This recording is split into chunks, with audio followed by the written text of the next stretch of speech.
We need a new system. We need a new society. We need to demand that which may have sounded impossible even a few weeks ago, but is not only realizable, but an imperative necessity.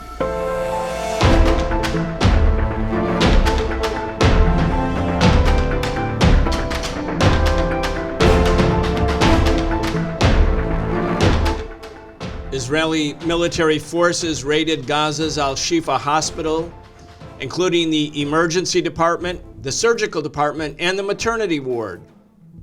People all over the world this Friday, November 17th, are going on strike. They're demonstrating. They're going to shut it down in solidarity with the people of Palestine. Welcome to the Socialist Program. I'm your host, Brian Becker. Today we're talking with Layan Sima Fuleihan, a popular educator, organizer, the education director at the People's Forum, and an editor at 1804 Books. Welcome to the show, Layan. Thank you for having me. All around the world on Friday, people are going to be in the streets. Here in New York City, where we are, in Washington, D.C., in Atlanta, in San Francisco, in L.A., all over the Middle East. The students in occupied Palestine have called for a day of walkout. This is going to be massive. This is going to be something unlike anything the world has experienced, at least in the recent history. But it takes place in the context of this horror. The Israeli government has seized a hospital. Remember, a couple of weeks ago, they were saying, oh, we didn't bomb that hospital. That was a rocket from Islamic Jihad or something like that, some nonsense. They were bombing hospitals. Now they've seized a hospital. Patients are running for their lives. The Biden administration seems not to have a problem with it. As a matter of fact, we're going to have a clip which we'll play in a little while from the Pentagon saying, oh, no, it's fine to take over hospitals and crush hospitals because Hamas was using it as a military operation center. We're going to talk about whether that's true or not. But anyway, this is the context, a war against civilians, 11,000 plus, maybe 12,000. We don't really know. But the Israeli government is deliberately killing civilians. It's not because they happen to be in harm's way. When you do this, you know you're killing civilians. Absolutely. And you can see it echoed from the statements that the Israeli military officials are saying, from people who are famous popular culture icons, figures. People know what's happening, both inside Israel and outside, people who are with Israel and people who are against Israel's genocide. Everyone knows what's happening. It's very clear. This is a massacre of civilians. It is an outright move to actually try to move the Palestinian people out of sections of Gaza and perhaps all of Gaza. And there's no denying it. No matter how many times Biden gets on national television and tries to just say statements to the contrary, the visible proof is right in front of the whole world. And the whole world is changing. I mean, there are massive protests. I talked in the beginning that this Friday there's going to be this massive global day of protest. On November 4th, you were there. You were one of the speakers in Washington, D.C., a demonstration of over 300,000 people. One thing that was very noteworthy was people were chanting, and by the way, this was the biggest Palestine demo support for Palestine in U.S. history. People were chanting, ceasefire now, ceasefire now. A couple days ago in Washington, D.C., well, actually yesterday in Washington, D.C., a pro-Israeli demonstration was taking not far away from where we were on November 4th.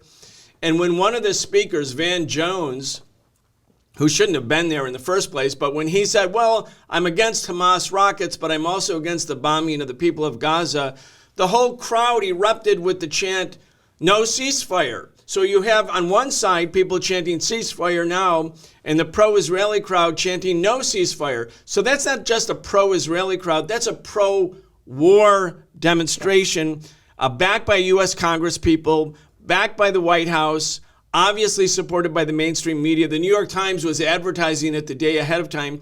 On November 4th for the pro-Palestine demo, the New York Times didn't even send a reporter. They did not even send a reporter. There was coverage, but it wasn't because they had a reporter there. Anyway, we have this divergence in the world. People who actually want peace, but also want justice, meaning an end to occupation. And then the forces that are really now have identified themselves as basically the war party. Go ahead. No, exactly. It's a moment of reckoning for the Israeli project. So long it's survived by creating this kind of public consent, especially among the US population and other Western countries, by saying that Israel is in a defensive position against these terrorist or forces or the surrounding Arab states. But now it's impossible to continue that narrative. It's exactly like what you said, comparing the two rallies is a very clear example. You have people who are calling for a ceasefire. That's the first step. I mean, that's just a basic human principle. Stop bombing civilians. And on the other side, you have people who say, stand with Israel, kill civilians, no ceasefire. I mean, it's a complete exposure of what's actually behind the Israeli project. There's no more denying now that in order for Israel to actually achieve what its goal is the ethnic cleansing, the genocide of the Palestinian people, something that it has been trying to carry out for over 75 years. So here we had a couple of weeks ago, Israel was saying, look, we didn't bomb the hospital, the other hospital, not al-Shifa. That was an errant rocket that was fired by one of the Palestinian resistance groups. And so that became the story in the media. Did Israel do it or not do it? Rather than the obvious story, which is Israel was doing it to hospitals all over Gaza. And now that it's clear that Israel has deliberately seized al-Shifa hospital, and the patients are literally, one, dying because there's no anesthesia, there's no electricity, there's no water. You see these horrific pictures of doctors tending to people and making decisions about who's going to be treated based on who's more likely to live. In other words, complete triage. But now it's open. Now the Pentagon says, yeah, they're there. They took it over, but it's legitimate. I want to play a clip. This is from Sabrina Singh, the Pentagon spokeswoman. She's telling the reporters at the Pentagon press briefing the other day, yeah, this is cool. This is great because Hamas is using it for a command and control. And then listen to how she deals with the reporters who are, well, to put it mildly, somewhat skeptical. Let's listen. We do have information that Hamas and the Palestinian Islamic Jihad uses some hospitals in the Gaza Strip, including the al-Shifa hospital, as a way to conceal and support their military operations and hold hostages. They have tunnels underneath these hospitals.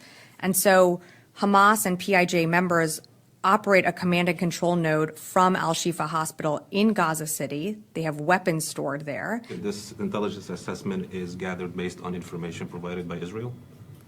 Sorry, what I just read out, that's from our intelligence community. So did you have any assets inside Gaza? We have no assets or boots on the ground in Gaza. So there's no gathering on the ground about this?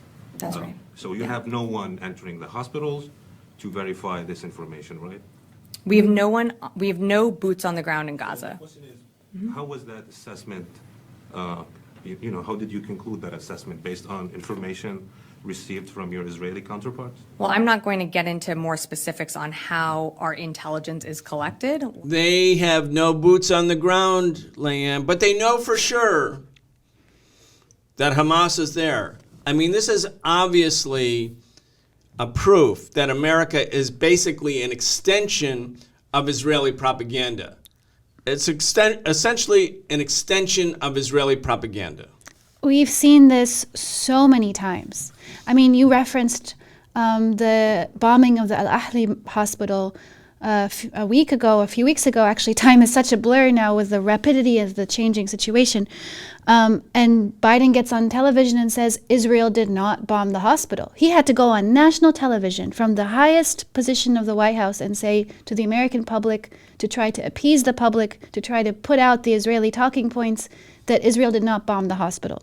And you see here again, this reminds me a lot of the whole myth around weapons of mass destruction, where the whole American public was supposed to just believe the intelligence with no proof. And it's really just a pretext for more massacre, for more war, for imperialist gains that do not actually align with the narrative that the U.S. wants people to think. Israel is defending itself, they're protecting human lives, that Hamas is the main aggressor here. Yeah, and very frankly, I mean, most people are not going to watch Sabrina Singh's obvious inability to prove her point. Right. They're going to see the headlines. Al-Shifa hospital has been seized by Israelis. Good. Why? Because Hamas is using it as a military command posts. How do we know? Because we're reading headlines in the Washington Post.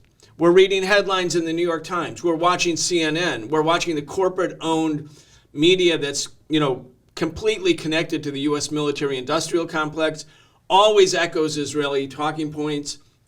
So yeah, on our show, on the Socialist program here on Breakthrough News, you can listen to Sabrina Singh, obviously unable to actually document why this intelligence is true, but it won't matter. It won't matter because the masses of people are actually having their opinions formed by the headlines.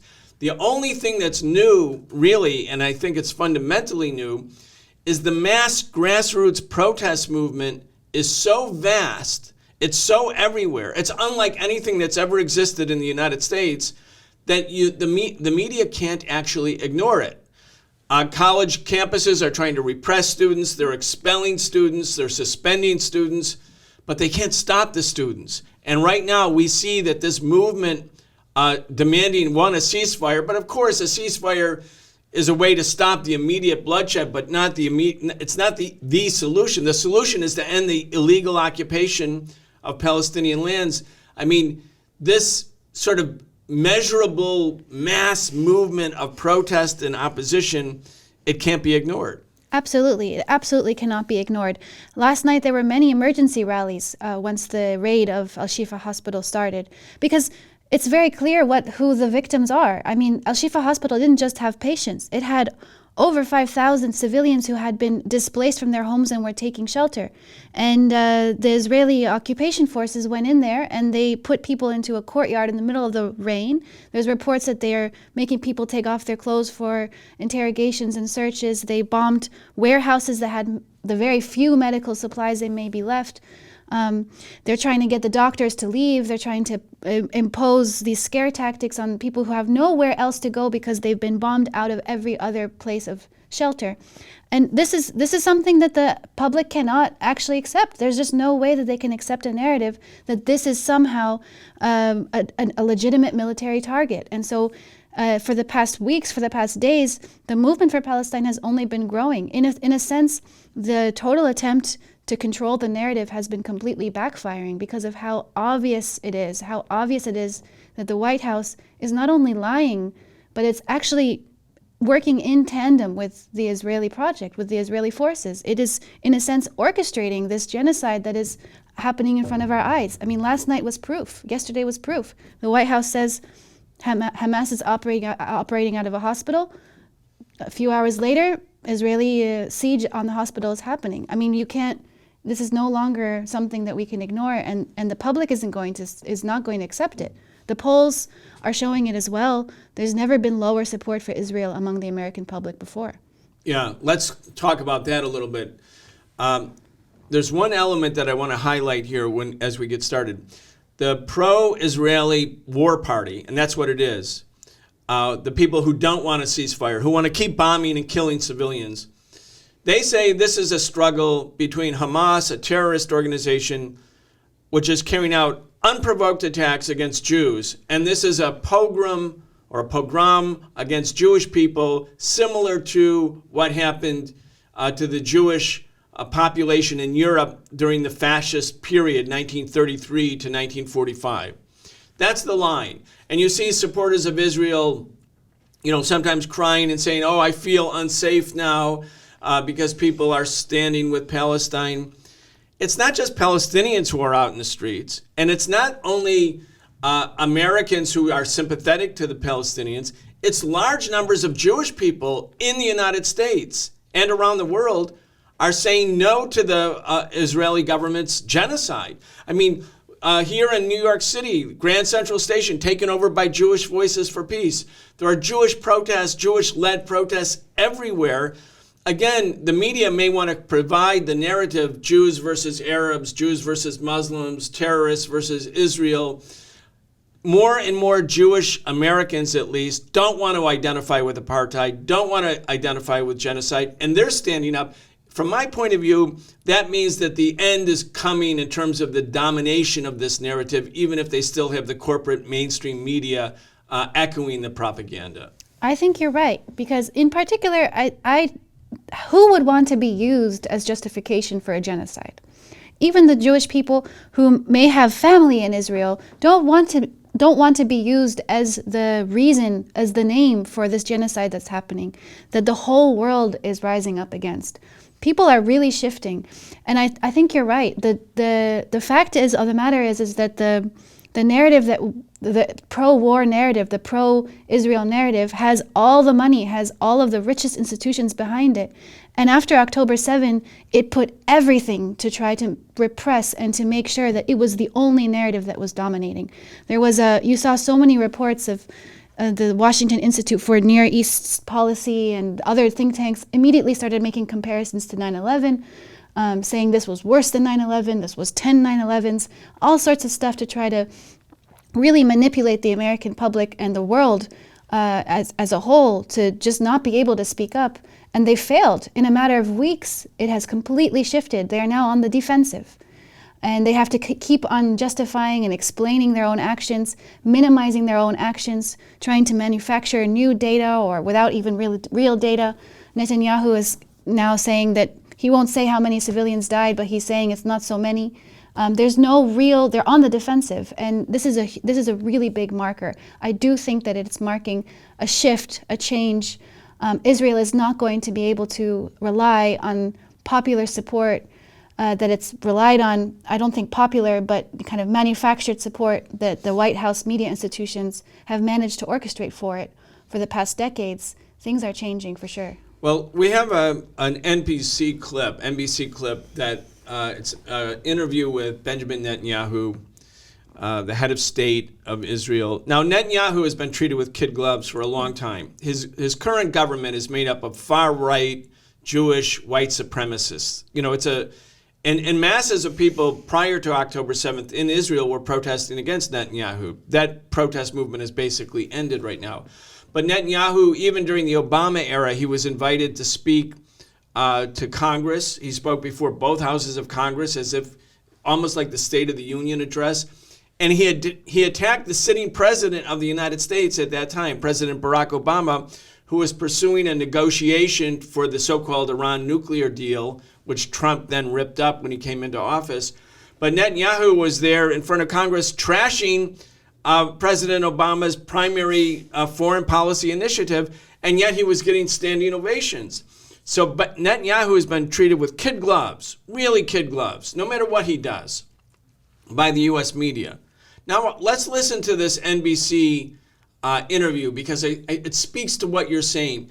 Even the mainstream media, even the apologists, the historical apologists for Israel, because of the pressure from below and the horrific images that no one can deny, the tone is changing. I want to have our listeners and people watching this show actually watch this because it's quite different. A number of the protesters are protesting the actions by Israel. Even the Secretary of State saying, quote, far too many Palestinian civilians have been killed. Let me ask you this. How many civilian deaths are you willing to bear in order to achieve your ultimate goal of eradicating Hamas? If I had my way, there wouldn't be a single civilian death. If I had my way, no civilians would be killed. If Israel had its way and our cause would be heeded, they'll all be out of harm's way. And in fact, I'm saying this luckily now, and fortunately, hundreds of thousands have moved out of harm's way, heeding our calls and overcoming Hamas's threats at them at gunpoint not to leave the zone of fighting. Do you know how many civilians have been killed, Mr. Prime Minister? Do you know how many civilians have been killed? Do you have an accounting of the number? I wouldn't trust the Hamas numbers. When you say Gazan officials, that's Hamas officials. What's your number? What's your number? It's lower than theirs. And what is most important, Kirsten, is that we see a steady decline in the number of civilian deaths as our ground action proceeds. Because basically people understand that they have to clear the way and they leave. But you have to do everything in your power to lay the blame for the civilian casualties on where it belongs, on Hamas. We don't want to make human shields an effective strategy for terrorists. I don't think Netanyahu's had that kind of an experience on an American TV station. I don't think so. There's a lot to unpack here. That's a really, really interesting interview to actually watch in its full. But really a very interesting sign, the way she even framed the question in the beginning. How many civilian deaths are you willing to accept? Already she's pushing him. She's operating off of the premise that there's already too much. And his response is absolutely absurd. I mean, he's saying that there's a decline in civilian deaths, that he wishes there were none. And then he says, almost to remind her of her job, he says, it's your job to make sure the blame is laid on the correct body, which is Hamas.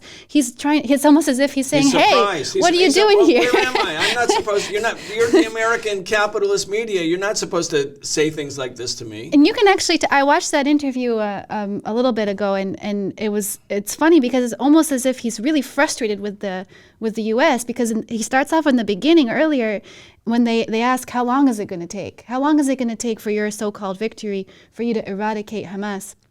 And he's like, well, not as long as it took you to eradicate ISIS. It's not going to take that long. He's kind of jabbing at the United States, trying to provoke it in a sense, remind the U.S. of its duty towards Israel. He's really been kind of lashing out. After Macron called for a ceasefire, he immediately responded, reminding France, saying, well, by the way, the terrorist attacks that are happening to us could happen to you at any moment. It's almost like a veiled threat, trying to remind the West that they need to be behind this kind of anti-terrorism flag that they all bear against the axis of evil, as they say. He says in the interview also, he uses the phrase sheer evil, which is exactly the same words that Biden used, reminding people of their so-called unity behind this effort to suppress the resistance, in particular in the Arab world, and they're not towing the line enough. He's panicking. He's in a really bad position. Yeah, I agree with you. I really agree with you. And I want to talk with you about where American allies are going right now, because I don't mean the allies in the global south, which are largely dependent on the U.S., but countries like Canada, like France. Of course, Britain is going to be always the puppy dog for U.S. imperialism. But some of the other countries, because there's mass protests where they are. Trudeau, the Canadian Prime Minister, was interrupted even yesterday while he was having dinner. There are protests everywhere. I want to talk about that. But before I do, I want to just focus and help our audience understand what it means when the capitalist imperial media, the media that's really loyal to the United States, loyal to Israel, loyal to the military-industrial complex, when they start to have sort of the beginning of what appears to be like an oppositional tone to U.S. policy, it's a reflection of a division within the U.S. ruling class. The media is the ruling class. So if you're starting to see some contrary point of view, that means there's a fight going on behind closed doors in the boardrooms or in the suites. We know lots of people in Congress, staff aides, are signing petitions.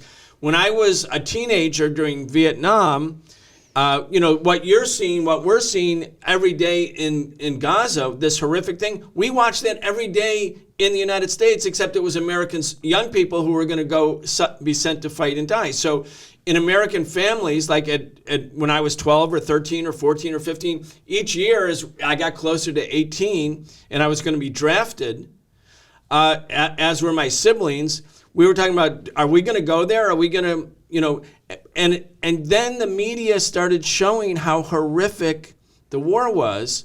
And in 1968, Walter Cronkite, who was the premier sort of newsman for America, said, there's no light at the end of the tunnel.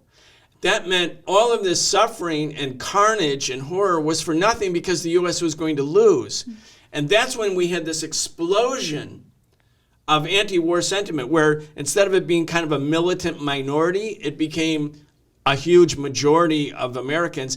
And that became a factor in U.S. politics. So there's this kind of intersection between consciousness, media coverage, what's happening in the military, the actual what's going on the ground. I feel that interview on NBC and some of the other indicators that we have show that sectors of the U.S. ruling class know that being completely tied to Netanyahu and Israel right now is not only bad, it's a losing cause for the U.S. government. And as the dominant empire in the world, that's not unimportant. Absolutely. I mean, I think you're absolutely right. I think that in some sectors, Israel is being seen as a liability. I mean, the U.S. has suffered a lot of failures in its agenda, in particular in the Arab region and in Western Asia. I mean, they failed after 20 years of an operation in Afghanistan. Iraq is not really looking like a success in their eyes either. And this latest Israeli war on Gaza is not only a war on Gaza, it's also, there's other fronts that are opening up, and the U.S. is having to get involved. I mean, there's been small, but it's significant that there's been attacks on U.S. bases across the region as well. And so the United States has to look at this very carefully. Do they want to ally themselves with really what looks like a lose-lose situation? Netanyahu has basically declared that the only definition of victory is the full eradication of Hamas. And to eradicate Hamas, which is not simply just one small military organization, it is elected to power in Gaza. It's not only Hamas who is fighting for the Palestinian cause. There are many different factors and sectors across society that are resisting in different ways.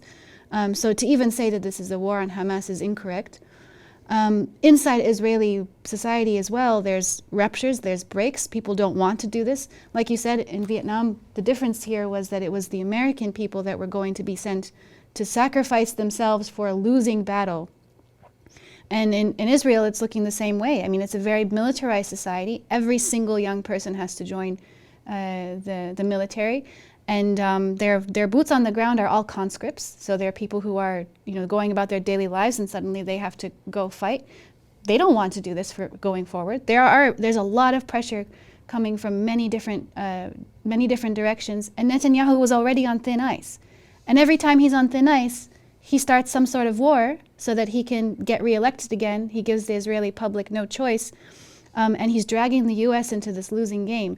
I think it's a matter of time until the splits in the ruling class get deeper, because why would the United States, who's already suffered so many losses in the region, want to tie themselves again to a sinking ship? Yeah, really important for everybody who's watching this show or listening to this show to really think about this.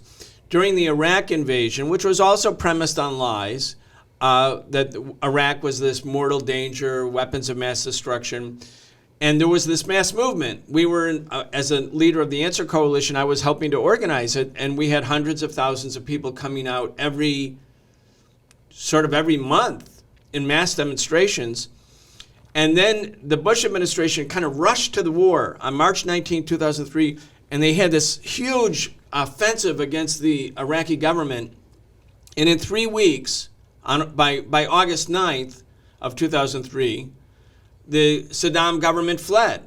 So in 3 weeks, this sort of victory was achieved for the United States, and then Bush could get on that aircraft carrier, the Abraham Lincoln, which was, actually in the harbor in San Diego, but he got on and pretended he was a great war hero and wore his bombardier jacket and said, mission accomplished, which of course was not true because the resistance was just beginning. But my point is they ended it in 3 weeks, and then Bush looked like, he was in the saddle. The anti-war movement had been defeated because the U.S. won. But if a war goes on and on and on, and there's no military victory, then public opinion, which is generally speaking mortified about war, mortified about the carnage, certainly mortified about killing all of these civilians, it starts to turn. And then once it starts to turn, it usually doesn't turn back.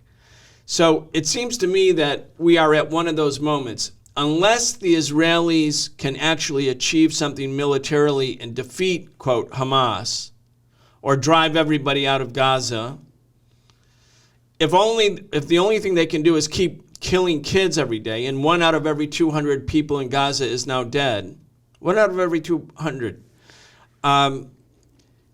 then the world is going to keep turning. The world's going to keep turning. In other words, the U.S. government doesn't really care that much about Israel or Jews or Muslims or Christians or people. The U.S. government cares about its geostrategic standing. And if this war keeps going and there's no victory, no military victory over Hamas, I think Israel's goose is cooked, and I think the U.S. will tend to move away from Netanyahu, certainly. Absolutely. And I think it's actually interesting to look at the very brief history of the U.S. and Israeli alliance.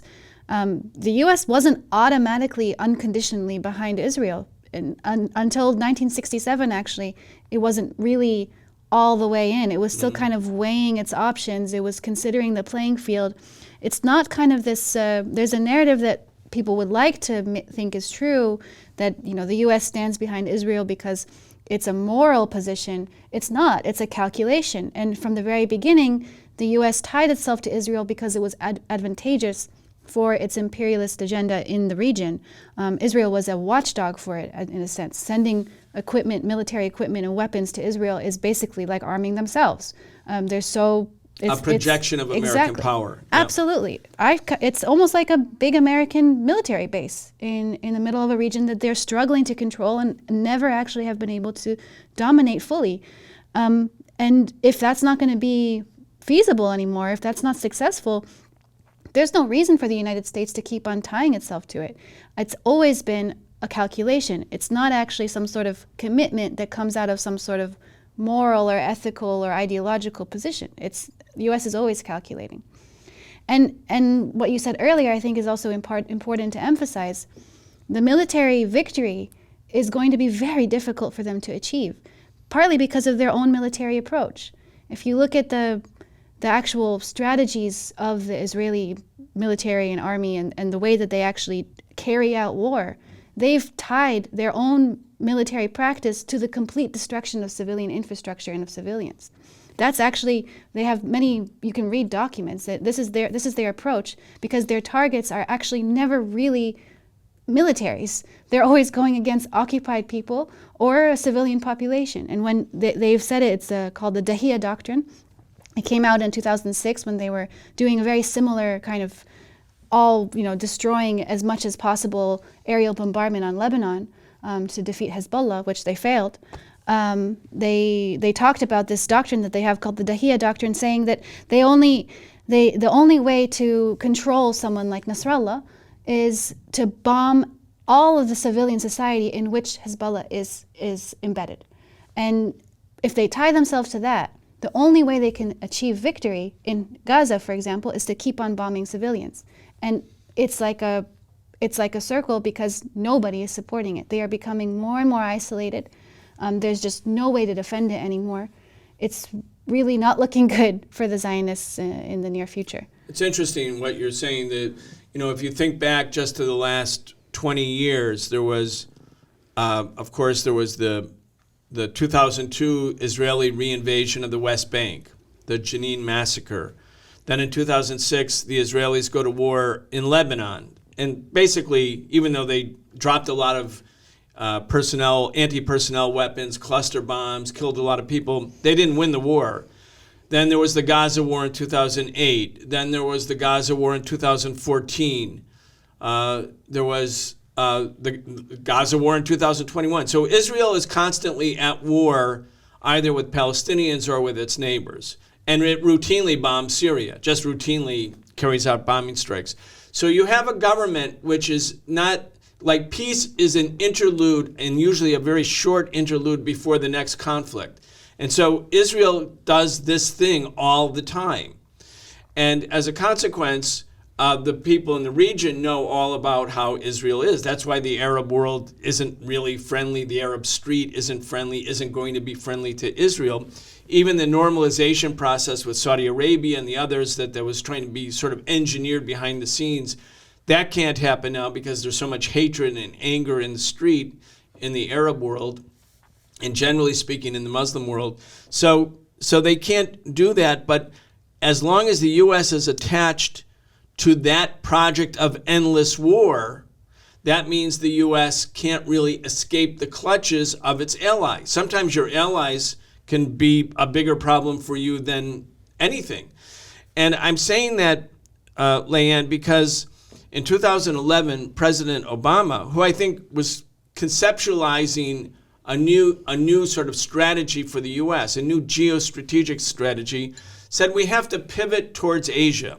And a lot of people didn't know what that meant at the time, but pivot to Asia for the U.S. meant let's not stay bogged down in endless war in the Middle East, because that's what Iraq was doing, or Afghanistan and South Asia, or Libya, or Syria. The U.S. was bogged down. And what was happening? China was rising. China was developing economically. It was becoming a bigger and bigger major force. Russia was back on its feet after the collapse of the Soviet Union. So Obama geostrategically saying, let's not be in an endless war in the Middle East, wars we can't actually win. Let's go and confront the bigger problem that we have, the bigger challenge to our empire, which is a rising China. So there was an attempt to kind of escape endless war in the Middle East. But tying the United States to Israel means you're tied to endless war in the Middle East. So you keep being bogged down in the Middle East. You can't really pivot to Asia if you're stuck. And I'd say Netanyahu is stuck. And Biden was basically, it was a love fest with Netanyahu. He said there will not be a ceasefire. The media said, is there a possibility? No possibility. So Biden is stuck. He owns this now. But the U.S. is bogged down. This is a big geostrategic problem, and big sectors of the ruling class in America know it's a problem. That's why I think we're starting to witness the beginning of this sort of fissure, fracture, cleavage, as evidenced by some of the mainstream media coverage of Netanyahu. I think it's absolutely on point analysis. Israel has never not been at war. It's the whole identity of the Israeli project. I think when during that time of the pivot to Asia, you saw Netanyahu and the Israeli administration getting frustrated with the United States, really upset. Like, why can't we push more? We need to go destroy Iran. We need to go threaten Iran. There was a push for war with Iran at the time, trying to drag the U.S. into that as well. There's just been no, I think, concept of peace in the Israeli self-definition. It has to have this kind of, we're on the defense, we need to defend ourselves in order to justify its own existence in the region the way it's existing now. Yeah, so let me just jump in there and say this. Like, when you think about what Netanyahu did with Iran, the Iran nuclear deal, you're absolutely right. He was worried that Obama was going to actually pivot to Asia. What was Obama really doing, everybody? He was signing a peace deal with Iran to end the U.S. conflict with Iran that began with the Iranian Revolution in 1979. The Iranian Revolution overthrew the Shah, who had been put on the throne by the CIA in a coup in 1953. He was there for 26 years. A people's revolution overthrew the Shah.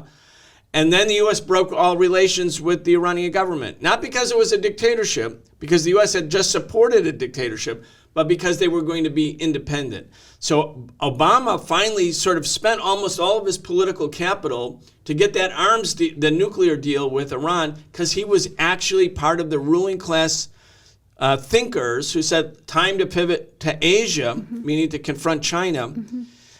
And Netanyahu freaked out. That's why when he came to the U.S. Congress, he was denouncing Obama. He wanted the Republicans and the naysayers to break up the nuclear deal, because he was afraid if the U.S. pivots to Asia, it's going to mean actually bad things for Israel, meaning Israel will become additionally isolated, or at least unimportant or less important for U.S. imperialism. Yep, absolutely. The Israeli state is completely dependent on the United States. If the United States looks like it's moving its priorities to another horizon, to another version of endless war, because I don't think we can say that the United States is saying, okay, time to move to a more peaceful way of doing foreign policy. No, they're shifting. They're shifting to a new assessment of what the enemy is for United States imperialism. And they're kind of saying, Israel, your priorities are not necessarily the same priorities that we have. We're not really that invested in the project of Greater Israel that is still not completed, as Netanyahu and the Israeli Settler Society thinks it is. So I think it's really important to watch and track. Let me just ask you real quick. Part of the issue for the U.S. it's a power. It's the dominant power, but it needs allies. Yeah. And you look at what happened with some of the statements from Macron in France, Trudeau yesterday in Canada. The Indonesian head of state was visiting with Biden, and Biden said, well, we had Biden can hardly talk, but he tried to get out the words. We had a good talk about the climate. Prime Minister, what's your comments? And the Prime Minister said, thank you, President Biden. It's time for a ceasefire. The Gaza war can't keep going. The suffering is so terrible. thank you very much. And Biden is just like looking like a deer in front of the headlights. He's completely surprised, completely taken off guard.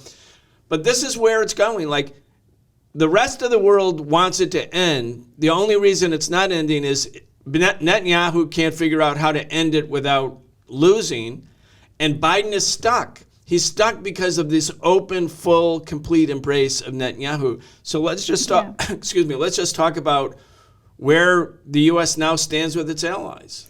Yeah, well, the Indonesian Prime Minister's surprise call for a ceasefire on Biden was really great, and we can't deny there were 2 million people on the Indonesian street out on November 4 in support of a ceasefire. So really the pressure is coming from the bottom and is coming very strongly. And Biden is completely backed into a corner. He's completely, because of his complete embrace of Netanyahu, as you said, he can't respond. There's no way for him to turn that's actually going to help him save face. Undercover, as this whole thing is unfolding, maybe Blinken is starting to change his tune a little bit. He's starting to say that there's too many deaths, too many civilian deaths, but the U.S. is still sending weapons to Israel in larger and larger numbers. They've just approved another $14 billion aid package, military aid package to Israel. There's been over 120 planes and many ships and thousands of tons of weapons that have been delivered to Israel in the past couple of weeks. I mean, the United States is still tied very concretely to the Israeli project, and they've been making calls to Netanyahu. They've been trying to tell him to show restraint. They've been trying to see if they can maneuver some way out of this, but it's really not looking like it's possible. In the meantime, the pressure from the streets around the world is really rising. That's extremely significant. And the fact that Macron, one of the biggest allies of France, is one of the biggest allies of not just the U.S., but the U.S. war project. They've always been on board. Macron went out and said, it's time for a ceasefire. We need a ceasefire. We can't have all this civilian deaths anymore. Some sectors of French society, which is a very polarized society, in particular around the question of Islamophobia and terrorism and calling all Arabs and Muslims in France as threats or terrorists. We can see this in the French policies and the ways in which they treat immigrants. There was the sector of society that went out and called Macron a terrorist sympathizer, but much larger sector of society that's been pushing him, just like we were seeing in the United States and in other countries. So Biden is becoming isolated just like Netanyahu is becoming isolated by his allies and also by the people who voted for him. I mean, people don't want to vote for him anymore. His own party. Well, the Arab American population certainly doesn't. No. I mean, when we were at that rally on November 4th, the top official of CARE, the Council of American Islamic Relations, he got up and said, we're not going to vote for him in Michigan. We're not going to vote for him in Minnesota. Well, the Arab American vote, like in Michigan, there's 200,000 Arab American voters. I mean, Michigan was narrowly won by Biden. Those people are not going to vote for him. Genocide Joe is the sort of common and popular slogan now. And a lot of young people, when you think about the public perception of young people, not just Arabs, but young people in general, like, they're against what the U.S. is doing. They're against what Biden is doing. They're mortified. I mean, Biden is already a pretty disgusting candidate. I mean, the only reason he won, nobody voted for Biden in 2020 because they were thinking a year ahead of time, I only wish Joe Biden could become president. No, they were afraid of Donald Trump because Trump is so right-wing. So they voted for Biden because maybe it would be a way of stopping Trump. And Biden narrowly won. Now, after 4 years or 3 years, 13% of the population of voters say that they are better off than they were in 2021 when Biden took office. So very dismal domestic approval ratings. Inflation has really hurt people. And then you have young people and young black people in particular, another important base for the Democratic Party and a really important voter base that helped Biden succeed against Trump. They're either really angry and opposed to the policy of embrace of genocide,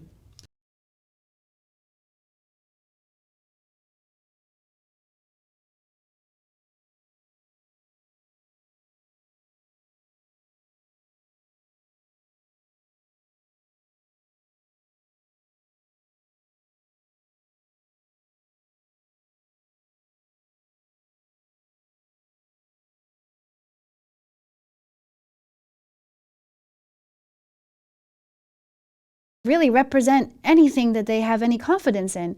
And like you said, it's possible that not everyone is, calling for the end of the occupation yet, where this is a huge shift. It's not going to happen overnight in U.S. public consciousness.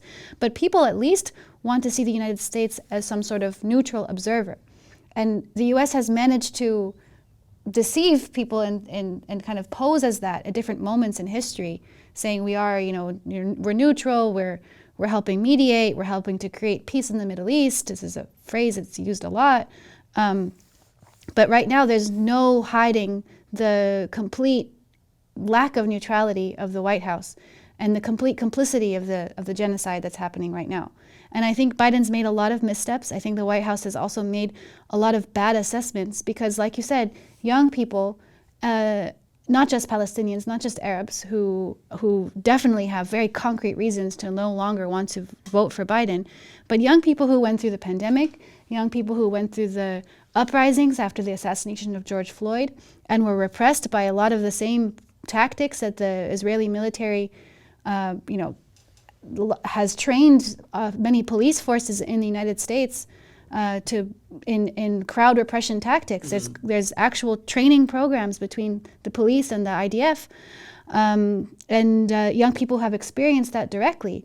There's no way that they're going to suddenly accept U.S. complicity in the genocide against the Palestinian people. They've made a misstep. They think that they can control the narrative when people have concrete political experiences that are going to change their opinions. It's not just a question of discourse. When you have people who have been suffering from police brutality for decades, and then on top of it, the kind of neglect of the U.S. state during the pandemic that we saw, over 1 million people dead, economy was totally not protecting the working and the lower classes in any way. People are no longer going to have confidence in the system that is saying right now that Israel is on the defense. It's really a broken strategy, and it's failing in its efficacy. Yeah, when you think about the death toll in Gaza, now we don't really know the death toll.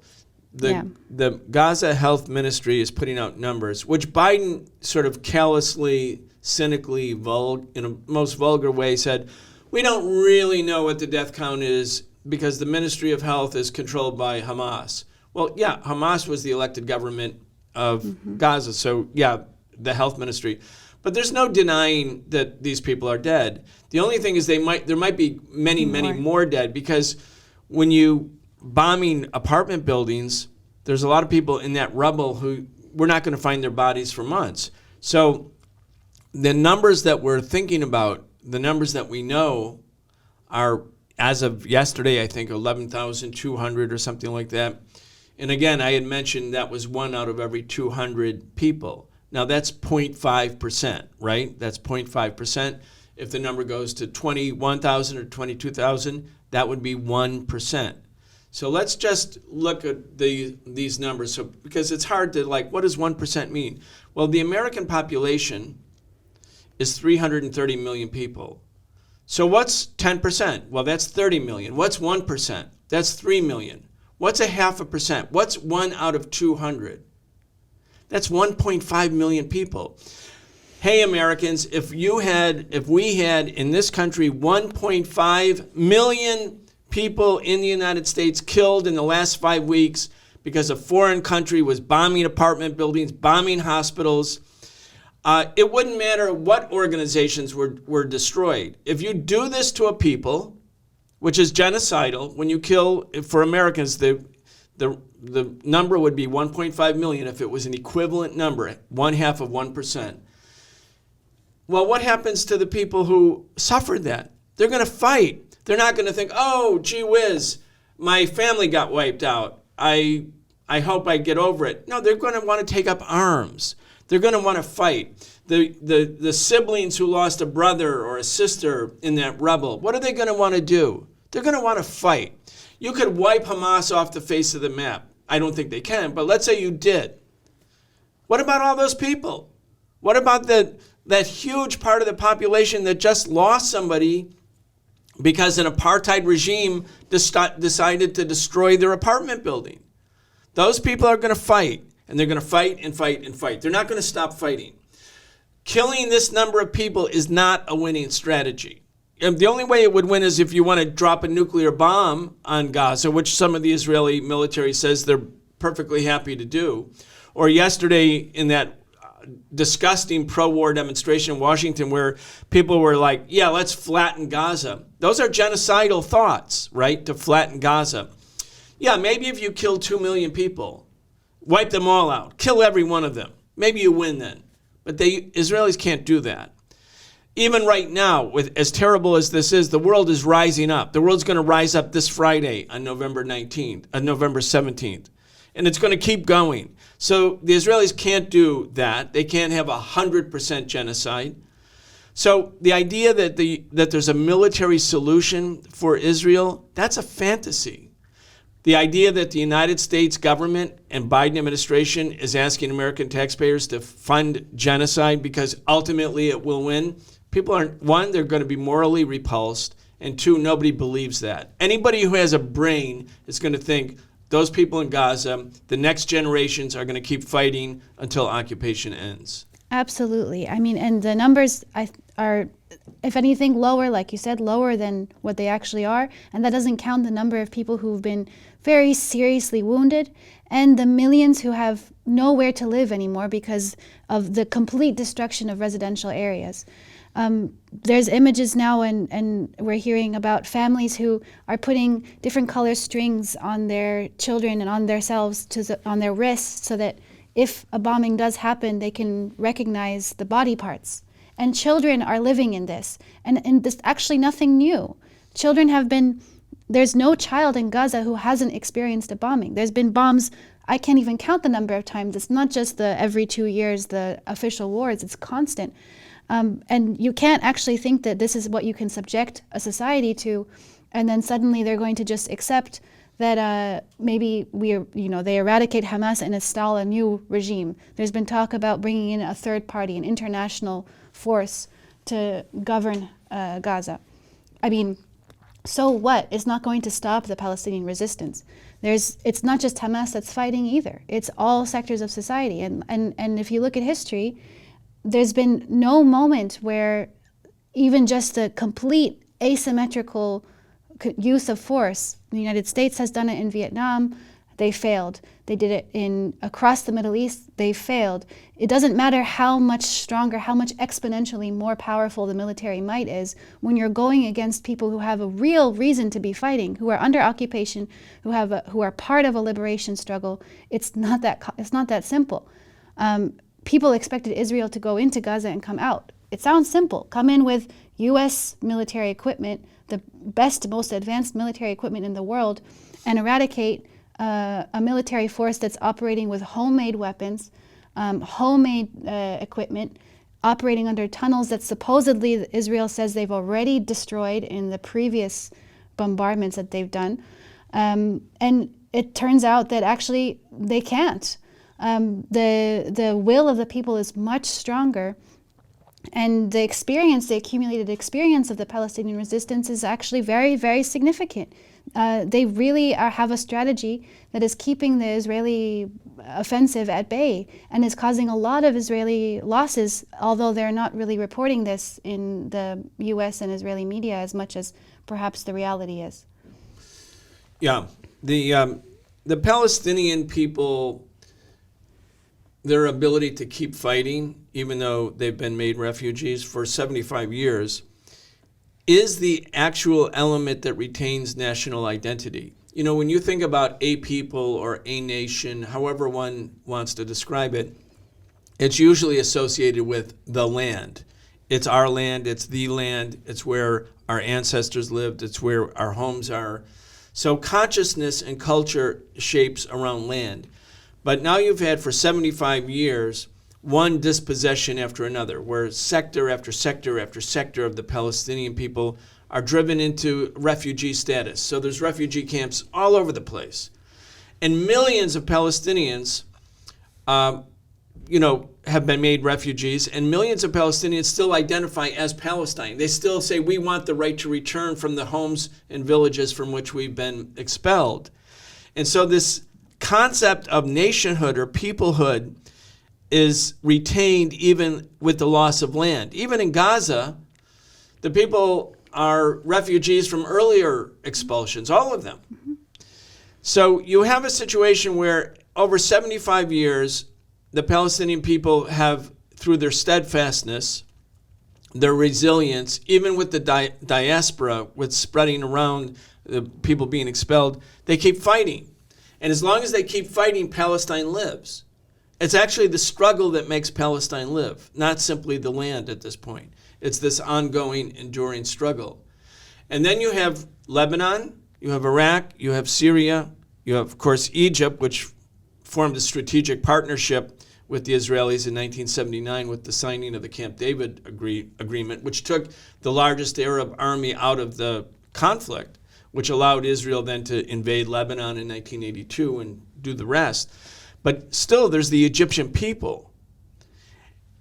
Aside from the governments, the masses of people, they are inspired by the Palestinians. They feel this struggle. So at a certain point, if this does not resolve, and resolve sometime soon with a ceasefire, the likelihood is that there's going to be growing pressure on the governments of those neighboring countries to join the fray, to come in.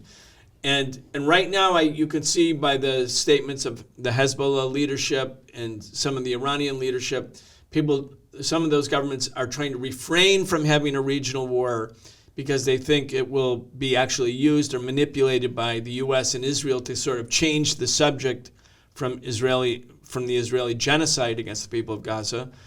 But it also means they probably are feeling the Israelis are not going to succeed in Gaza. And if they were about to succeed, then I think the probability of regional war would become quite real. Anyway, as we move towards the finish here, I want to get your assessment, because you pay careful attention to the region, to Lebanon, Iraq, Syria, and of course, watching events from a distance with Iran. I want to get your take on that. Yeah, absolutely. I mean, I think it was really important to see Nasrallah's speech. Now it's a little over a week ago. And he's the leader of Hezbollah. The leader of Hezbollah. A lot of people had a lot of speculation about what he was going to say.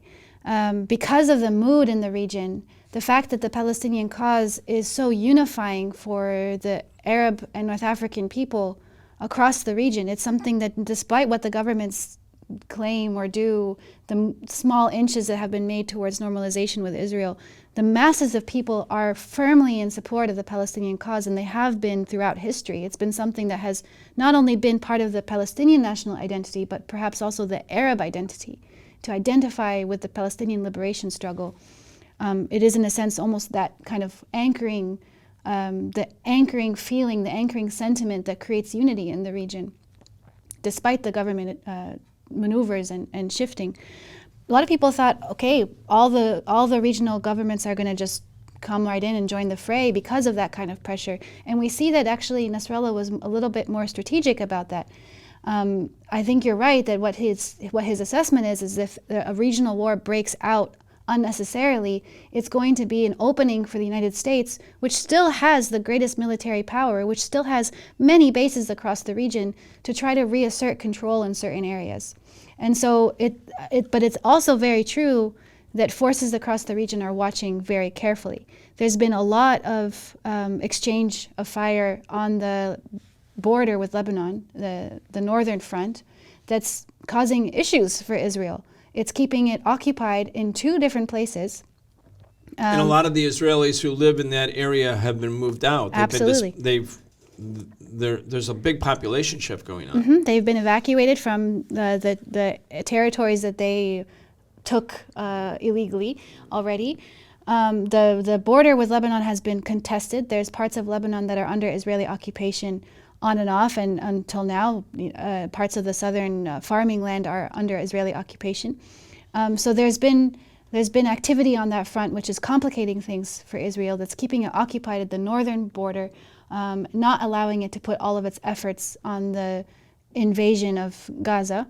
And Yemen has also threatened Israel by showing that it has the capability to send missiles from Yemen all the way to Tel Aviv. and has said that they're willing to do that if things continue the way they're continuing. So all eyes are on Gaza. I think what Nasrallah said, he said all options are on the table. It seems that Israel and the United States are taking that very seriously, because after his speech, they did escalate in many different ways. The U.S. is sending more weapons. There's been more attempts to control the narrative.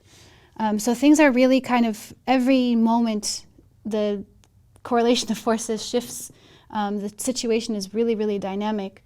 But Israel has lost before to Hezbollah, and they will likely lose in this. It's looking more and more like they will lose in Gaza. They will not achieve the victory as they have defined it. They are only able to massacre civilians, like we've been saying throughout the show. They're not able to actually defeat military targets as they've defined them. And they lost in Lebanon in 2006. So there's really not much opening for them right now. They're either going to have to redefine what victory means for them. They're going to have to try to mediate some sort of solution, or they're going to lose. And what happens after that is something that we should really think about. The Palestinian cause is not just in name; it's not symbolic. People are actually fighting. People want to see the end of the occupation, and this is a shift in history right now. For a long time, it felt like Israel had all of the power. It was very difficult to actually make advances to it. But there is an actual struggle against the Israeli occupation that has made advances. And so things could look different in a couple of weeks. There could be the question of the Palestinian state is back on the table in a much more real way than it has been in the past decade. Yeah, good. Every war has a beginning, and with the exception perhaps of Korea, every war has an end, and this war will end. And the question is, how will it end?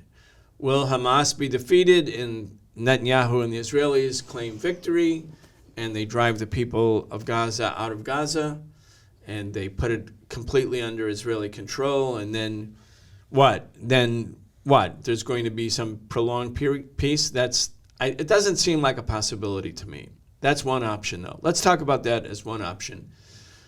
The second option is that the Israelis are compelled to have a ceasefire. They haven't destroyed Hamas.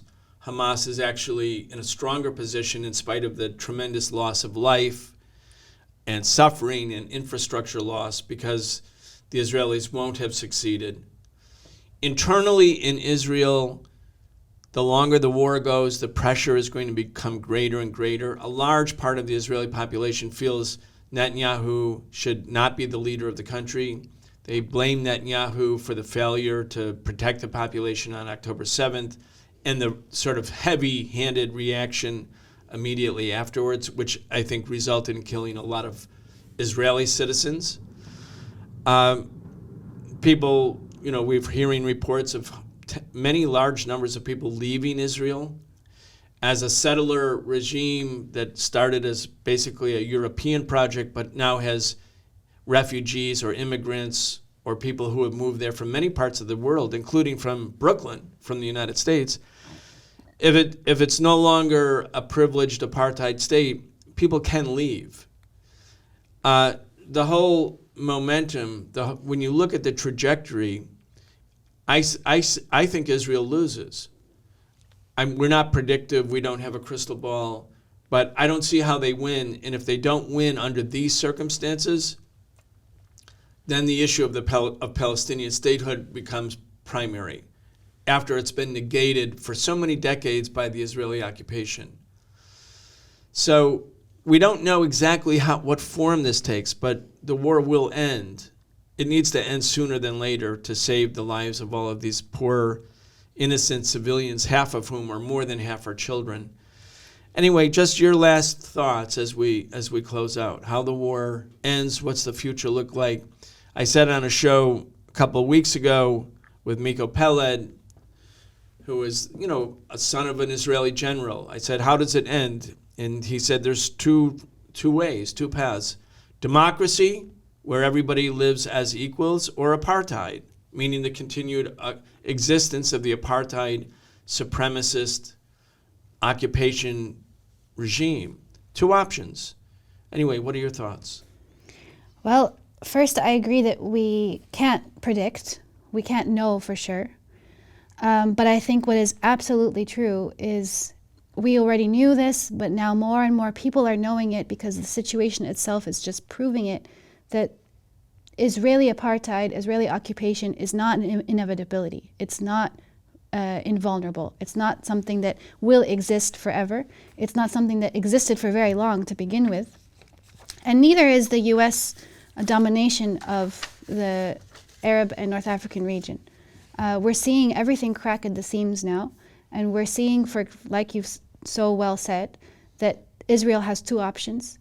It can either continue bombing civilians in the massive numbers and killing civilians in the massive numbers that it has been doing, and lose and become more and more isolated on the world stage, and possibly lose their number one, the only reason why they exist today is because of US backing. Or they are going to have to come up with some sort of solution that would change the political situation dramatically and would no longer make it so that it's simply such a small negotiation around perhaps, how much authority they're giving to the Palestinian Authority to manage the occupied territories or not. The question of statehood will be back on the table. The question of the occupation will be back on the table. It will really remove many of the gains that the Israeli settler project has achieved over the past couple of years. There's 700,000 settlers now in the occupied territories that will have to be dealt with, even if it's just a question of Israeli presence in the occupied territories themselves. There's going to be a lot of civil conflict within Israeli society. There is right now, like you said. People are tired of constantly fighting. People don't want to keep doing this. In fact, many people, like you said, are leaving Israel. It's interesting because one of the ways in which Israel got the population there in the first place was promising this kind of Western way of life that is premised on economic well-being and not active war. And less is that looking like the reality for Israelis. And so they're going to go back to Brooklyn. They're going to go back to Europe, those that can. There's also a lot of people that were brought over from African countries and other countries across the third world who have less options. But the whole premise of Israeli society and the Israeli project is cracking at this moment. So the way it's going to end, we'll have to see. But whatever does happen, there's no going back now.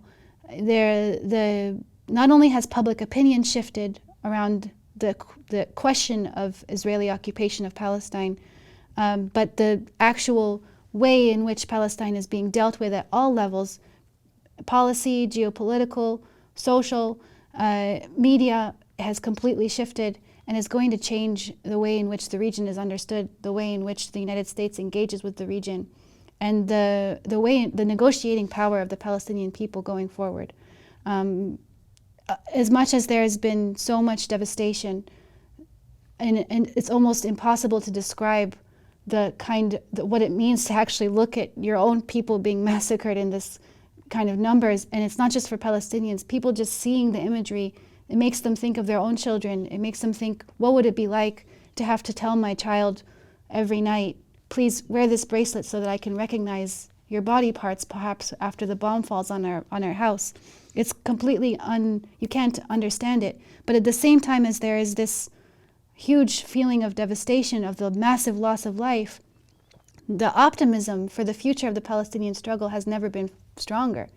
People are seeing that the Palestinian resistance actually has made achievements. There's a change in the calculus of power, and it's not inevitable that it continues forever. It's going to be called into question, and what happens next we'll have to see. But for sure, people are going to continue mobilizing on the ground. In the United States, for sure, November 17 is going to be huge. The pressure on the U.S. government's funding of the Israeli project is only going to increase. And the more that there is this pressure from the bottom and from all sides, I think the more that we're going to see the favor being shifted for liberation, for an end to apartheid, and for an end to the genocidal project of occupation. Yeah, I couldn't agree with you more. I think the situation has changed. I want to hold this up for people so that they can see it for themselves. That's Friday, November 17th. It's called Shutdown. People are going to be marching. They're going to be going on student strikes. The students in occupied Palestine have called for all the students of the region and the people of the world to do the same. There's going to be, I know shops are closing here in New York City, Arab-owned shops. It's going to be something unlike anything that's ever happened before. And I just want to invite all of the people listening or watching the show, join that movement, become part of it, help make history, help free Palestine. Layan, thank you very much. Thank you for having me. We'll see you on the streets. Thank you.